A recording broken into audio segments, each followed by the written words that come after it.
If I say up, you say. If I say left, you say. If I say stop, you say. Congratulations, you all have oppositional defiance disorder. Why is it as human beings that we are designed to be oppositional? How many of you have ever walked into a store looking to buy something, and then the person that's designed to come up there, that's their job, they come up to you and they say to you, "Can I help you?"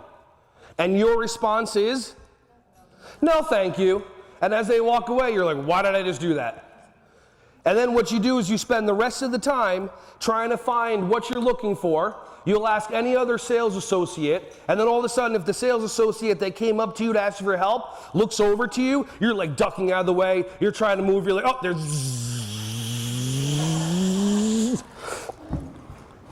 So why is it that we're designed to be oppositional?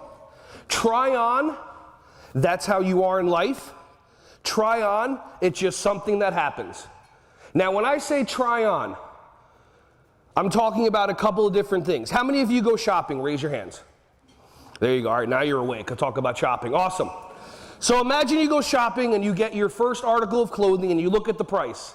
And the price makes sense, and then you try it on and it looks good this way and it looks good that way.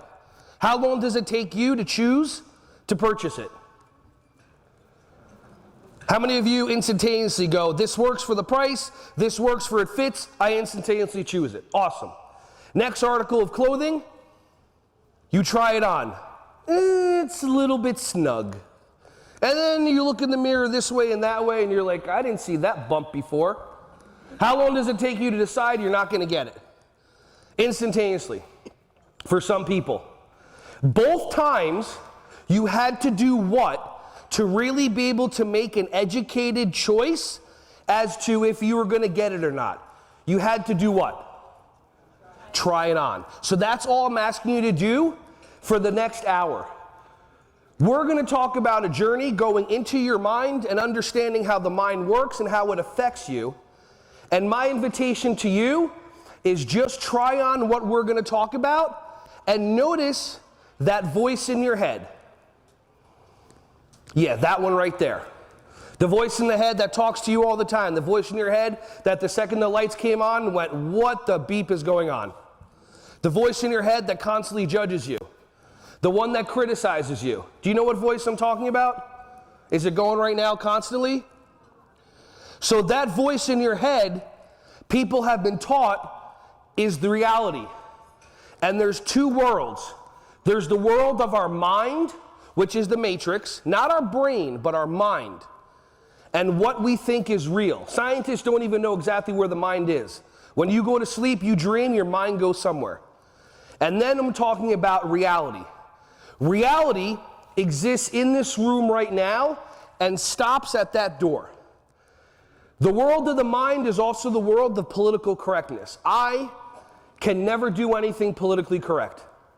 Because for me to do something politically correct means I have to psychically read every single one of your minds, know every single thing that's happened in your life, so that I don't say something that offends you.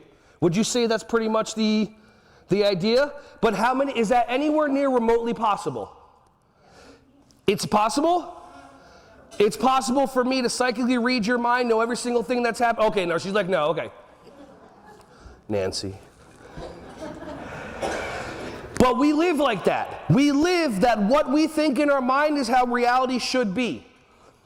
We've actually been taught that other people can make us mad.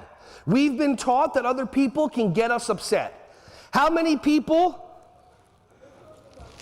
have kids that push your buttons? Where are your buttons? Your belly button doesn't count. Try on. You create buttons for your kids to push, and then you're actually surprised when they do it. So a child displays a behavior, you respond with one of these. One of the actual only times you actually take a breath probably during the day. And then what happens is this is placed on your forehead. And the child recognizes, oh, that's a response or reaction. And then they do it again. And then they do it again. See, some of you have been taught behavior management The behavior management that you've been taught is a child displays a behavior. You give them the consequence they don't care about. They do the behavior because they get what they want, which is the attention. Then 10, 15 minutes later, when they want the same response from you again, they do the same behavior, so they're managing your behavior. Some people don't like this conversation at all. People are just like, I thought this was about the kids. How many of you have a child that you've done this? Joey, Joey, Joey, Joey, Joey, Joey. Anybody repeat a child's name over and over again? What's the definition of doing the same thing over and over and expecting a different result? How many of you are driving yourself insane? All the time. You say a child's name and they don't respond. And then they start to walk away. And then you say what we've been trained. He's not listening. Anybody ever say that to one of your kids? Are you being a good listener? Do you have your listening ears on? You're not listening. Ever notice the confused look on their face? I heard every single word you said. You're not listening. Yes, I am. Do you have your listening ears? Yep, I heard those too. They're always listening. They're just choosing not to follow your directions. But we're stuck inside the matrix of our mind believing things should be a certain way. So when you say one of your kids' names and they don't respond, and you say it again and they don't respond, and now all of a sudden the kid's not responding, but somehow it has something to do with them.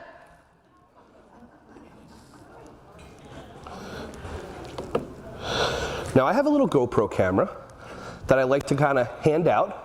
And then basically if you want to kind of make faces or wave or whatever, pass it around the room as much as you like, feel free. I just like to kind of get audience participation. How's your catching skills? Think fast. Awesome. Okay, good. She believed, she said, what did you just say? No, not great. So her mind told her catching skills are not great. Then I threw it at her and she had a perfect catch. So try on that what your mind tells you and reality are two different things. We say things to our kids that we would never be okay with. Anybody here ever get into an argument with your significant other and they look at you and they say, honey, relax? You immediately calm down, right? No? Then they say, sweetie, take a breath, you'll feel better. And you go, oh, thank you, let's continue the conversation. No! But then you have a kid in your class or in your family childcare that they're doing the fake crying without the tears because they haven't figured out tears and you're sitting there, relax, breathe in, take a breath, there's a tour coming, relax, breathe.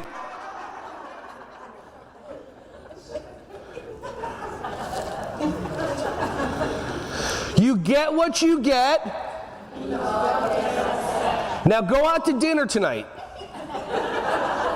and get your favorite meal. Who are steak eaters here? Imagine, okay, how do you like your steak? Medium. Did you say me or medium? Medium. Well, I'm so confused right now. You like it well done. So you order your food with your friends, and then the waiter brings you your tofu salad. And you look at the waiter as respectfully as possible, because if you've seen Waiting with Ryan Reynolds, you know don't mess with the people that touch your food. And you say to the waiter, excuse me, this isn't what I ordered. And the waiter looks at you and says, you get what you get and you don't get upset. And then they walk away. How many of you are okay with that? Why are you not okay with it? Now listen to the voice in your head, and how many of your voices said something to do with money?